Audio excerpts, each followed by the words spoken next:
Hey folks, welcome back to the kitchen here at Mar Kelly Farm.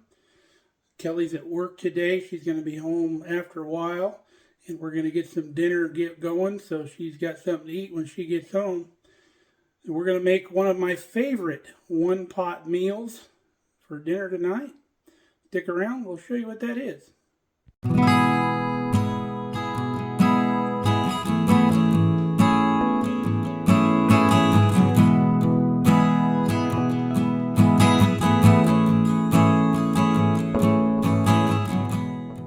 What we are making is goulash. My mother used to make it years ago. I really enjoyed it. I've tweaked the recipe a little bit, putting my own spin on it, of course. So without further ado, let's get going. To our big pot that we like using, our big wok skillet, I've added 2 pounds of our good Nebraska ground beef. And it's starting to give up its liquid. And then to that, we're going to add 1 chopped onion and 1 chopped bell pepper. And there should be enough fat in this ground beef to cook the onions and bell pepper. If you're using really lean ground beef, you might want to add a tablespoon or 2 of olive oil or something like that. So we're going to get this going until the hamburger is brown and the vegetables start to soften up. Our mixture is doing well.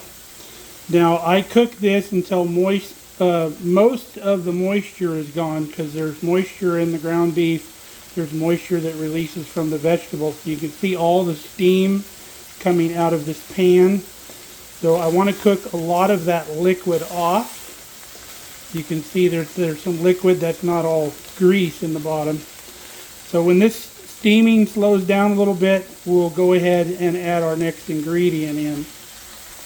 Now, if your ground beef is not as lean as what we have here, you may want to drain off the fat before you go to the next step.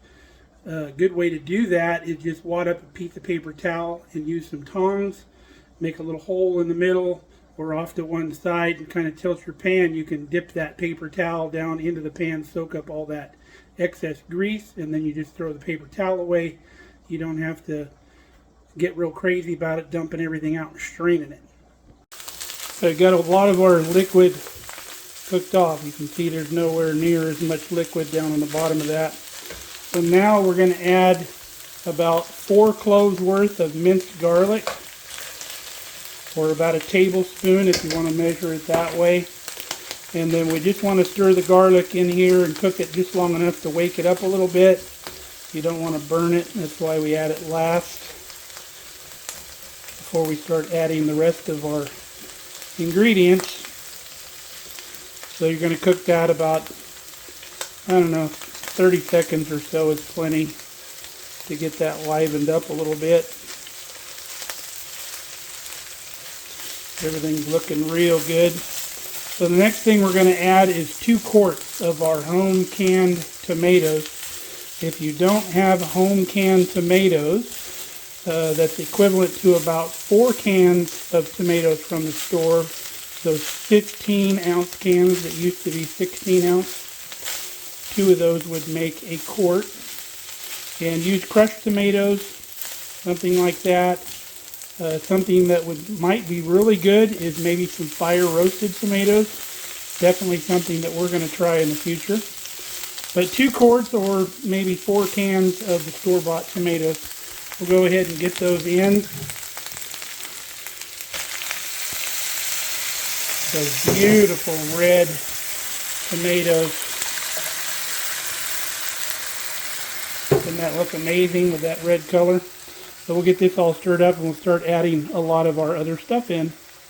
Got our tomatoes stirred in. Isn't that looking amazing? So I like to bring my mixture up to a simmer in between adding the different ingredients. And we're pretty much there. It's starting to bubble again. So to this mix, we're going to add 3 cups of beef broth. We're adding our bone broth that we made last year. And then we'll bring that to a simmer.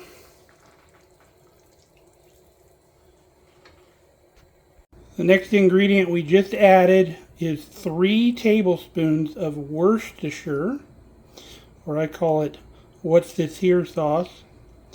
That's going to give it a nice little flavor. So now we're going to go ahead and get our dry spices in here, get those going. Our dry ingredients are 2 teaspoons of seasoned salt and 2 tablespoons of Italian seasoning. We've got both of those measured into this little cup, and we'll pour that in there. And that's the last of the spices and ingredients. The next thing we're going to add is 2 cups of the large elbow macaroni. And I know this is a wet measuring cup, and it was wet, so it's going to take 2 hands to get that out of here. But I already had it dirty, so I used it. We've got all ingredients in here except the very last one. We've come up to a boil now, so we're going to turn our fire down to where we're at kind of a simmer, and we're low boil. We're going to cook this for about 20 minutes until the pasta is ready. A lot of this liquid is going to be soaked up as that pasta cooks. And if you find your mixture starts getting a little bit dry, you can just add a little more broth if you wanted to. But you don't want it too soupy when you're done. So we'll see in about 20 minutes. Kelly really likes suppers like this because there's obviously lots of leftovers, and she can take some for lunch the next day. Some people don't enjoy leftovers, but if you ask me, everything tastes better the next day, because the flavors come together as it sits in the fridge, and it's just so much better all the time. Alright folks, after about 20 minutes, this is what it looks like. Your pasta is all cooked.